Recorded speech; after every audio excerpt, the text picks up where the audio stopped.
I couldn't help but notice your pain. My pain, it runs deep. Share it with me. The greatest Tupac song alive. Pain, man. What you know about that pain, bruh? Yo, man, shout out to Art of Dialogue doing this thing, man. Giving us the great interviews. Loving it, bro. Loving it. I'm about tired of Danny Boy, though, to keep it real with you. You need some new guests, homie. You need some new guests. And I'm going to tell you one of the greatest guests you can have regarding Tupac, man. If not Jada Pinkett herself, if you can't get Jada, the next best thing to Jada Pinkett is Darren Keith Batsfield, bro. You got to get Darren Keith Batsfield on your show, man. He wrote a book back in the day, My Life and Times with Tupac Shakur. Great book. I read it about 1 or 2 times. Great book, man. So you had Mouse on your show. And I don't know what happened with that, but I don't see the interview up no more in your videos. So I don't know if you and Mouse had a dispute or what.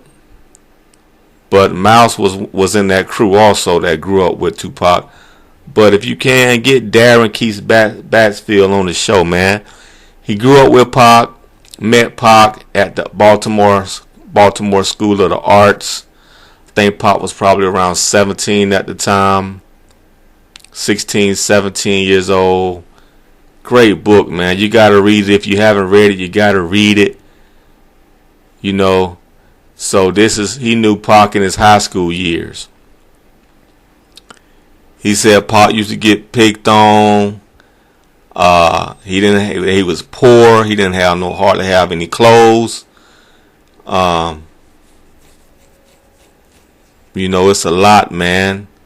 Very interesting. But then Pac, then he also talked about Pac was rapping. He called himself MC New York back in the day. You know, they was doing talent shows in high school. You know what? They could make a series out of Tupac high school years, man. They can make a sitcom series. You know how they got Everybody Hates Chris as a sitcom series. They could do the same thing for Tupac. The Tupac years, Tupac high school years. That would be like a series, man. Because, you know, Pac, he was interesting before he even became a rapper. Before he became famous, he was an interesting dude, an interesting teenager, a very articulate, intelligent teenager. And the book talks about, you know, Pac going up against this big dude, Pac fighting this dude that Tupac was getting at his girl, you know, and this dude was like probably 6'3" or something, and you know this is in high school, and Tupac swung on him, you know. I think he might have swung on Tupac first or whatever. Anyway, they got to fighting. Tupac stood his ground and fought this big giant. You know, in the book he talks about Tupac and Jada, how close they were, how Tupac was trying to teach Jada to rap.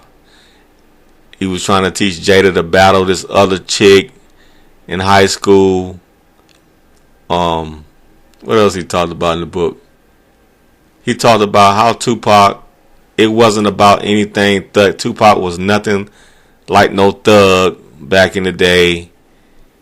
You know, he was a casual, cool type dude. Wasn't no thug. Very intelligent guy. He had the Panther background, but there was no signs of him being a thug back then.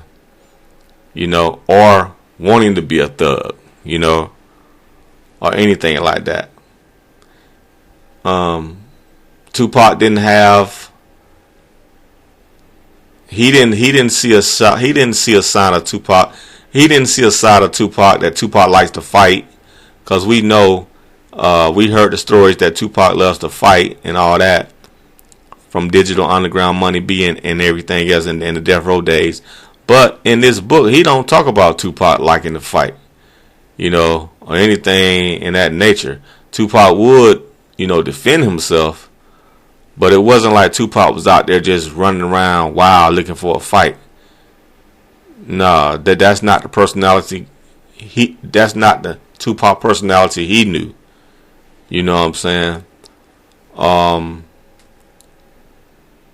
What else he say? So Tupac was more into his rapping, into his art, into his wanting to be a rapper.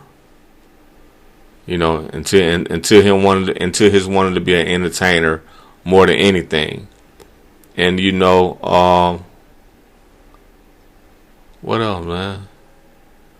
He just had a lot of good. I mean, and you get that Tupac was just a normal teenager. That's what you get out of the book. And he has a lot of great stories about Pac. His intelligence, his not saying he fought physically, but he was feisty. You see what I'm saying? He knew how to win an argument. They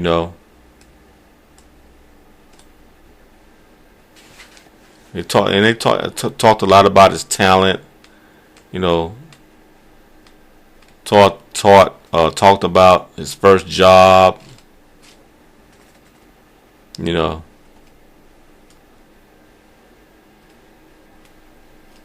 When Tupac stayed with John Cole when he got kicked out from his mom's house, and he lived with John Cole for a little while. And Tupac always smoked weed.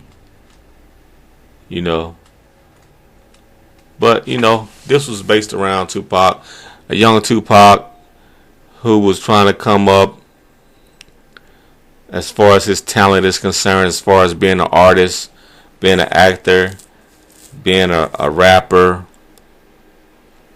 And it's a fun book to read, man. Art of Dialogue. Definitely got to get Darren Keith Batsfield on the show and let him tell his story. It's a very interesting story. Very interesting perspective. I think he would bring to the table, because we need to cover all sides of Pac, from young to old. From his younger years. We don't hear enough about his younger years before Digital Underground. We don't hear enough about that. Darren Keith Batsfield can give you the insight to his younger years before he moved to Marin. Because we all heard those stories too. But this was before he moved to Marin. He was in Baltimore, living in Baltimore at the time. So yeah, man. Darren Keith Batsfield. I don't know what Darren is being. I don't know why Vlad. I don't know why Darren is keeping a low radars. I don't know why. He wrote a book, so you would think he would want the publicity to do interviews with Vlad or with any other big YouTube channel. But Darren is pretty much, kind of been like, incognito. You know what I'm saying? He's been under a rock. You know what I'm saying? He needs to get out there more, I think. Well, anyway, he's a jewel of an interview. If y'all can get that interview, Vlad needs to get. He will be good to go on Vlad. Vlad can't get it. Art of Dialogue can get it. He would be a good interview to get, man. That's it. Peace.